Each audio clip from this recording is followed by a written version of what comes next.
My name is Charlotte Hudspeth, and I'm the Executive Director of Extracurricular and Extended Learning Opportunities. The format today will be a short PowerPoint presentation. You'll have the opportunity to ask some questions by typing them into the question box at the bottom. We may be interrupted throughout with questions, but at the very least, at the end, we'll go through all the questions and help you get on your way. So I want to start by sharing with you what the Student Activities Department does to support you and the coaches at your campus. We really try to provide everyone with the materials, whether it's books or specific study materials, equipment, any of that you need in order to be successful to coach your teams. We provide transportation to competitions when we're traveling again, meals at the competitions, incentives and fun awards, training for you, and your stipends. So again, we know that the most important job is the one that's done on campus, and we try to alleviate all these logistical things so that you don't have to worry about any of that. As the campus activity coordinator, you really have to have a broad overview of what the entire department does, as you are the person that shares this information with interested possible coaches, with your principal, about what the opportunities are for the students at your campus. So I want to quickly go through what opportunities are available at the middle school level.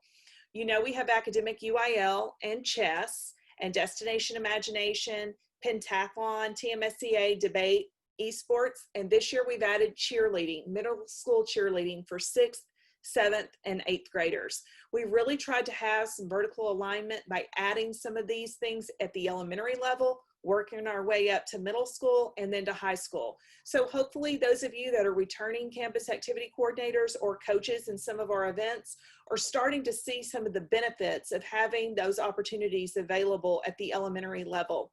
I want to take a minute to introduce you to the staff that makes all of this happen. They are truly the most dedicated group of individuals and are really here to assist you with whatever you need. Leonidas Patterson is your direct contact for all things campus activity coordinator at the middle school level. He's responsible for academic UIL, academic pentathlon, decathlon, Social Impact Challenge, which is a new one at the high school level this year. It's the district's equivalent of the Aspen Challenge. And then also Link Crew, which is also a new one this year that is a freshman transition program that's taking place at 11 of our high schools.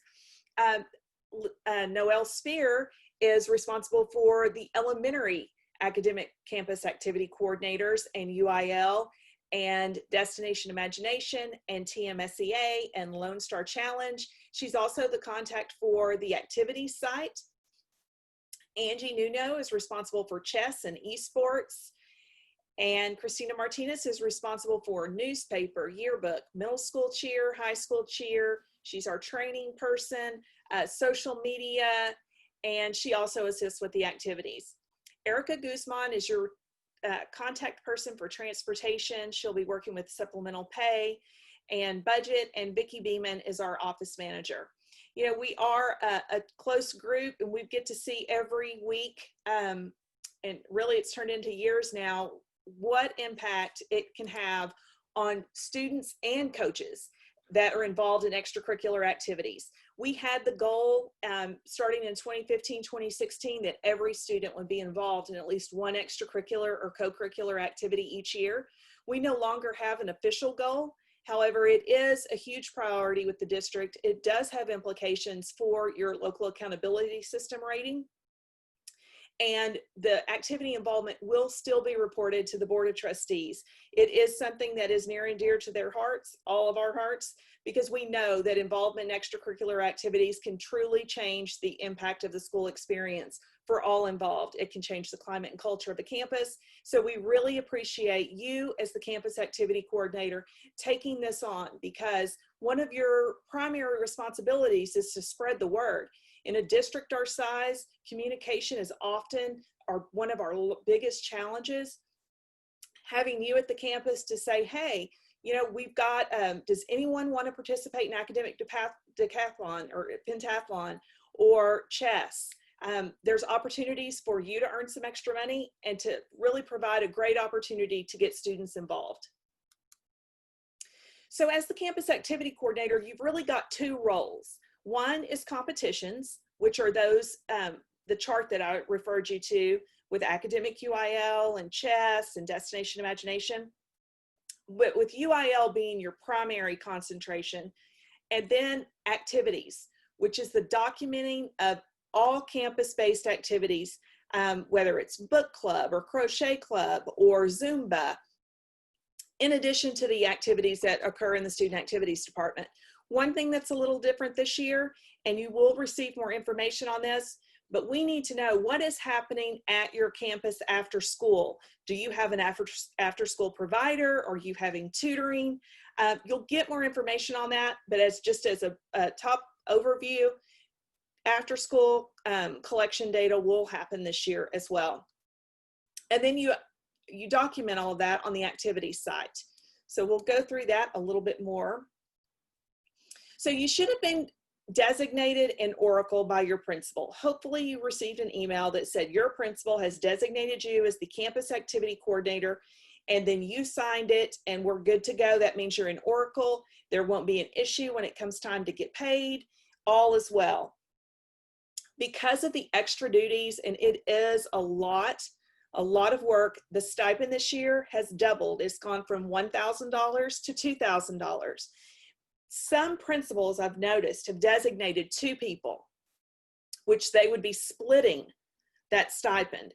Our preference is really to have one go-to person between, in this case, Leonidas and you, and your principal at the campus. But if there are 2, please make sure that the 2 of you are on the same page as to who's responsible for what, because the money is divided in the sense that if you complete one part of the duties, but you don't complete the other part, then that money would be different. So make sure if you've got a counterpart that is also the campus activity coordinator, that you're on the same page as what those requirements are. Okay, the academic UIL competition. So when we go back to the chart where it was at competitions and activities, this is strictly the academic UIL competition. As the UIL coordinator at your campus, you need to go online to uiltexas.org/A+ and register as the coordinator, the UIL coordinator. We will provide you a list of everyone that your principal has designated in Oracle. So it can be, you know, who they put as their UIL coach, who they put as chess, destination imagination, any of that, just so you have an understanding of everything that's already happened on your campus so that you know, okay, that person's in charge of that, I'm good to go on that. Principals will designate UIL event coaches. So if someone coaches number sense, they're designated in Oracle as number sense. If you, the activity coordinator, are, excuse me, are doing a ready writing, then you're in there as a coach as well as activity coordinator. So this is the process. You're going to recruit some teachers to coach an event and say, this is the remuneration form on the screen is an example of the elementary one, but you'll have one for middle school as well. For each event, for each grade level, the coach receives $50. So if you're the number sense coach for 6th grade, 7th, and 8th, that's $150 for number sense. You may also be the math coach for 6th, 7th, and 8th. That would be another $150. So see, that's how it all adds up. You'll need to register your students on the activities site and transportation requests. We're not doing transportation right now, but hopefully we'll get back to that in the spring. And then pay attention to those dates there, December 12th and February 20th. It will be virtual. So those of you that participated last year in the spring, well, actually, yeah, did we have that in the spring last year? Yes, we did. It'll be the same way, virtual. Okay, and this is just, again, the opportunities that are available at 6th, 7th, and 8th grade. Charlotte, they did theirs right before we left for school. Yes. So it was live. This is face to face. Okay. So it was elementary, we had virtual, and it really worked out well. Some may like it better, but we will have it virtual. Okay, principals have been a little confused on this because it is a little, if you don't do it every day, it is kind of confusing a bit, but UIL coach is the agreement that refers to someone that's coaching chess or number sense or ready writing. That's not the campus activity coordinator. So if you've been designated as campus activity coordinator and you just wanted to coach dictionary skills, then that's where we need to go back and say, wait, I was just a dictionary skills coach. Because everybody that coaches one of those events will also have an Oracle designation. Field trip requests. There's one big change this year, and that's where you go to complete the request. That site has changed. So that's the link. You'll get a copy of this PowerPoint. You'll be able to click on the link. You just do request new trip, then follow the steps. Easy. Erica, again, is your contact person for that. Her number is listed there. And yay, it's Chuck Thompson that's going to talk to you a little bit. He's the owner and director of the Virtual Challenge Meet, and he's going to share some information about some virtual opportunities. All right, good deal. My name is Chuck Thompson. As Charlotte said, I'm the owner and director of the Virtual Challenge Meets, but for 28 years, I was one of you. I was the UIL academic coordinator. I was the TMSCA coordinator. I was a number sense coach, along with a slew of other events along the way. So when I started this company in 2012, while I was still teaching, knowing that was what I was going to evolve to in my retirement, one thing I told myself was I was always going to think like you. I was always going to make every bell and whistle that I put on my website and in my program something that made your job easier, not more difficult. So that's what I've tried to do, and I think we've done a pretty good job with it. An overview of what I do. At the middle school level, this is the website, and I think you can see my cursor. So there's the website, www.virtualchallengemeets.com. You don't have to sign up for anything. Mr. Patterson has already taken care of all of that.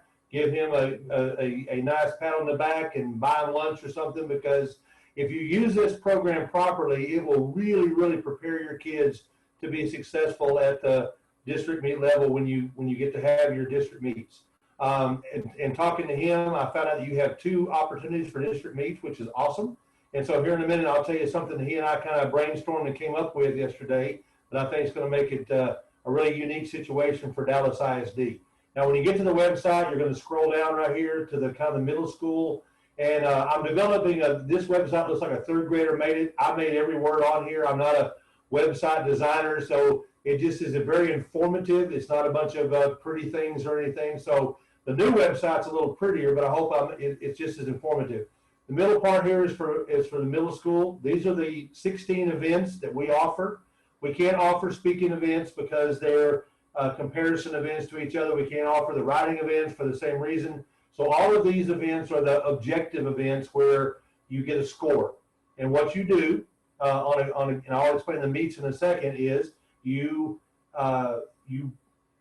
administer these tests to your students just like they were at a meet, but there's no travel, there's no getting up on a Saturday morning if you were able to anyway. With COVID, nobody can anyway. So this is a prime time to be able to utilize the virtual aspect of this.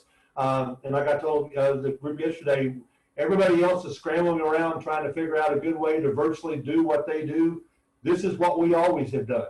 We've been the virtual challenge meet since 2012, and so we're pretty good at what we do because we've already done a bunch of stuff wrong and fixed it and got it to be where it's as user-friendly as possible. So those are the events that we offer. Now, when you're all signed up, so I'm going to go in like I'm you, and I'm not going to go into a lot of detail about how to do everything because, like I mentioned, Mr. Patterson and I, we have 3 meets. One of those meets ends next Monday, and so you guys will be getting in at the very last minute, and I don't want that to happen. And so we devised a way to put your participation in meet number 1 off until after Christmas. And so we'll have meet number 2, which starts next week and goes all the way through October. We'll have meet number 3, which starts in the first part of November and goes all the way up until the 1st of December. just designed to get you ready for that December the 12th, I believe you said, district meet that's in the fall. And then we will save all of the tests from meet number 1, which is going on right now. And after we get back from Christmas, we'll offer that as virtual meet number 3A, just for Dallas ISD, and incorporate you into the rest of the meet that finishes up on Mondays. That way you don't feel like you're rushed trying to get started, okay? Once you get ready to go participate in meet number 2, you go to the virtual meets login, you click that, you click this page right here. Oh, they're giggling at me, so I must be taking too long. I don't know already. I made a sample account. You'll have your own account, which will be your email address.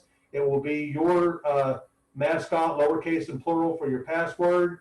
You'll log in. You'll go to middle school there, and boom, there's what's called your team page. All right, on your team page, there are several things. I'm not going to go through in great detail now, but up here at the top is your kind of go-to areas of your team page. This is the one we're on now, I'll go over it in a second, very briefly. This is your student database where you can click on that and go in and you can enter your students right there. There'll be a long list of students as you enter more and more students along the way. And all you do is put their name and their grade level, and then they're there for all the events. And so let me go back to our regular team page. If I go into Calculator to go put some kids in, I've already put 3 of them in. You may recognize some of those first and last names if you're a Dallas Cowboy fan. And then if I wanted to put another person in, I just type their name in here. I pick their grade level, and that person is added to the student database. And then on any other event you want to put them in, when you start typing their name, DA, all of a sudden the drop down will pop up and you can just select Dak Staubach. And you don't have to retype every kid's name. Now you will the very first time. After that, they'll be in for the whole rest of the year in the right grade level, right spelling, everything. Okay? When you get ready to download your test starting next week for meet number 2, you go right up here where it says all events, tests, and keys. And there's a whole bunch of links. Don't be overwhelmed by the links. You got to slide over here on the side because there's more, okay? In the past, I've had one link for each event, each of the 16 events. But because you're going to be doing this virtually, I split those links up into pieces to make it easier for you to only send the test. If you do that through Zoom or through Google Classroom or whatever you use at Dallas ISD, you can take just the test and make that available to your students while keeping the key just with you so you can grade it later on. All tests need to be graded by adults. You need to use the same sort of security that you would use for a test in your own classroom. Normally we don't do it this way, but we do everything face-to-face, but we're going to make an exception to get as many possible kids involved as possible. And we're just counting on each of you as either coordinators in charge of the whole process or individual coaches, if you let them help you to use maximum test security to make sure this is a level playing field. Now, when you log in, click this area right here, and there's 3 documents, and I'm going to show you one of them in a second very briefly, but they're the middle school rules and classification guide, which tells you, or clarifications, which tells you how to score each and every event. If you get a coach that was late to the meeting and now they're the coach of listening skills, they're not going to know all of the scoring system for that event. Even sometimes seasoned coaches don't know. They need to refer to this. It lines up exactly with UIL, no differences, but it explains exactly how to score each event, and they need to make sure they know how to score the events. Here is a quick start guide where it's all written down how to make your way through the website, and then there is a screenshot tutorial, which I'm going to show you here right now. And when you click that link, it goes right here. There's the actual video link at the top, and then here is a table of contents that once you kind of have roamed around the website a little bit, you'll kind of know what you need to have more clarification on, and you can click, go exactly to that time in the video to find out that information. If you have any trouble, once you get started trying to get your students in, download your test, administer your test, post your scores, any of those things, I'm a one-man show. If you call my number, which is on the website, if you email me, I'm the only one that's going to answer. That's what I do for a living now. I'm retired. And so that's what I want you to do is ask for help so we can all do this correctly. Let me go back here. If you will use our program, which is, like I said, 2 meets right before your district meet in December, one extra meet right before your meet in March. You'll be amazed how much more excited your kids will be to be involved in UIL. After each meet, I'll send out thousands of award certificates to schools all over the state, because you're not just competing with Dallas ISD on the first two, you're competing with schools all over the state. We had 150 middle schools play last year. They posted 8,000 scores in 3 meets. So a lot of participation. Now this year, it's, we're not through the first meet yet. It's going to be a whole new ball game because everybody's trying to figure everything out. So it may take a while to get more schools a way to figure out how to do all this. So the numbers may be down a little bit, but the tests are all set. They're all written by really high caliber test writers. And I think they're going to emulate the UIL test very well. I think it'll be a really important training program to get your kids to be successful at district. So I think that's all I'm going to tell you. So if you have any questions about the program, email or call me, and I'll answer any questions you have, but participate. Thank you. Okay, so now we're going to the other side of that chart. The first side was competitions. This side is activities. Those of you that are returning, last year we were not to this point at this time. We kept thinking the new activities site would be ready at the end of September, and then it was October, and then it was November, and finally in December we got it. And it was well worth the wait. We've received great feedback on that. You have a dashboard, and you have shows you what kids have been involved in something, what teachers are involved in something. It's really, really a great tool. Please know that this presentation is just a high-level overview of what the expectations are. We plan to do some short little snippet videos of this is how, if you need an activity added, or this is what you need to do for whatever, to have videos that are readily available. So hopefully your questions get answered when you have the time to go seek how to do all that. Okay, so the participation documentation. As the campus activity coordinator, you will know what is happening at the campus level. If someone's having a book club meeting or someone's got scrapbooking, and campuses do it different ways. We are always available to share some ideas with you on how that's done. Some set up a Google form, some have a binder that they keep everything in, but really it boils down to whoever is the sponsor of whatever group it is, they need to have a roster where they can just hand it to you or send it to you that shows you what kids are involved, so that can be entered into the activities.dallasisd.org site. So in that site, that's where you document who is participating in what.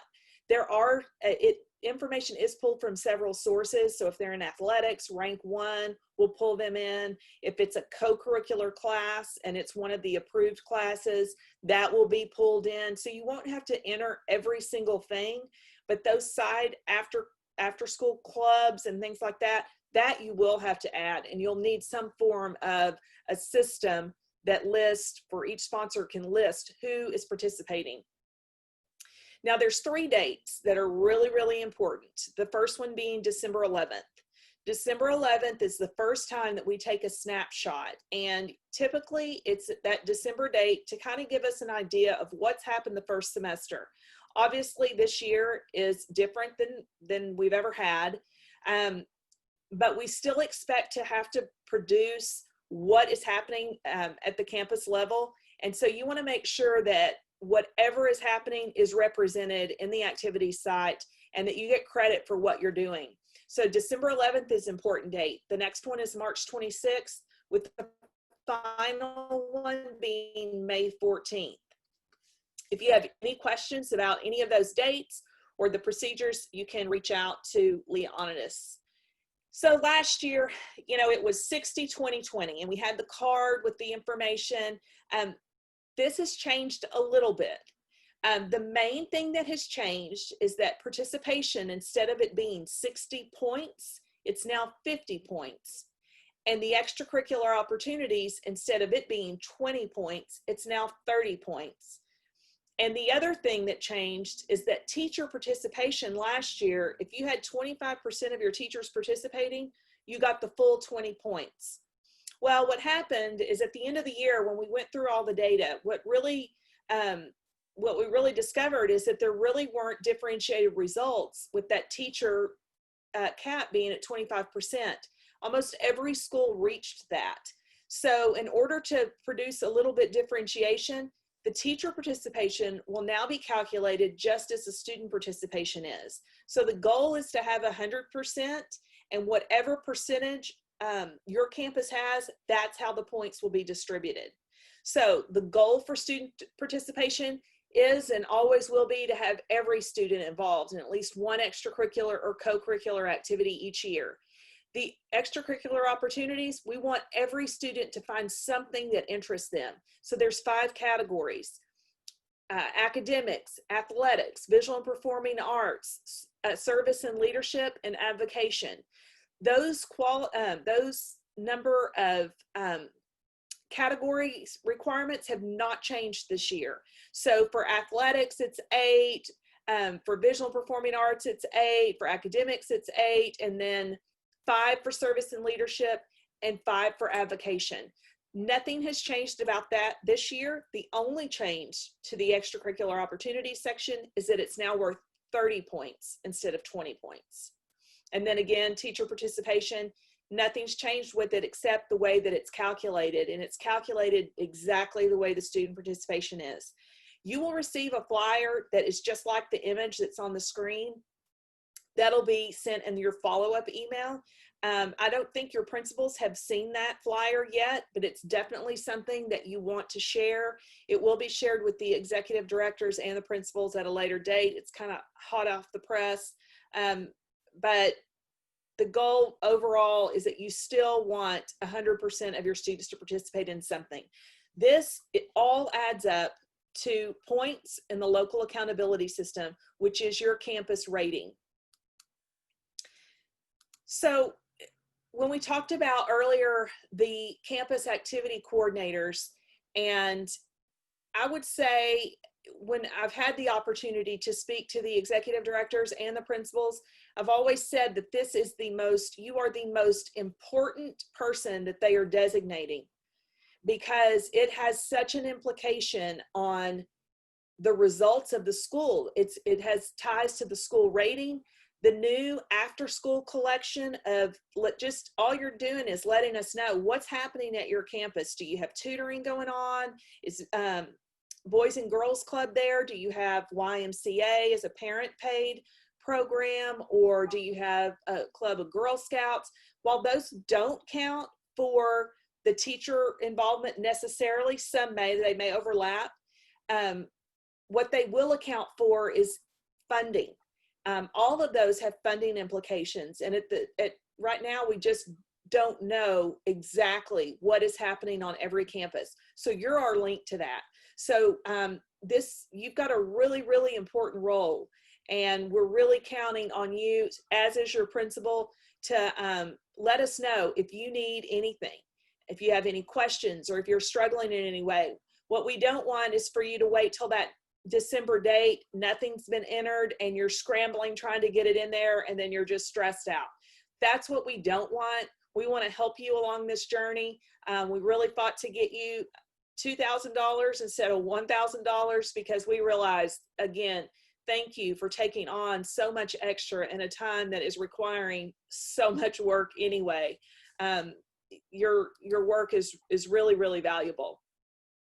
So again, Leonidas is your primary contact person, and you can reach him best on his cell phone, 214-876-2279, or you can email him, or if you can't reach him, you can call our main number. Any of us will be happy to help you in any way we can.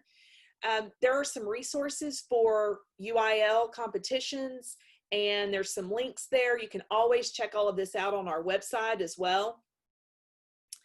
And with that, I'll answer any questions you may have. Yeah, Charlotte, we have 2 questions. The first question, does the virtual challenge meet program replace the face-to-face UIL competition, or is this addition to prepare for UIL? It's preparation. It does not replace anything. And here's another one. Are we allowed to meet with students after school? And I'm thinking the question might be referring to face-to-face. Yes, you are. So after school follows the same guidelines as what happens during school. So the same safety procedures, you will follow those after school. Most are doing both because they, some kids won't return. So it'll be just like the school day. It's just an extension of the school day. You can choose to have your club meetings virtually or face-to-face. It's really a campus by campus decision and really a teacher by teacher. All right. Thank you so much. We'll be in touch. And in the meantime, stay connected and get involved.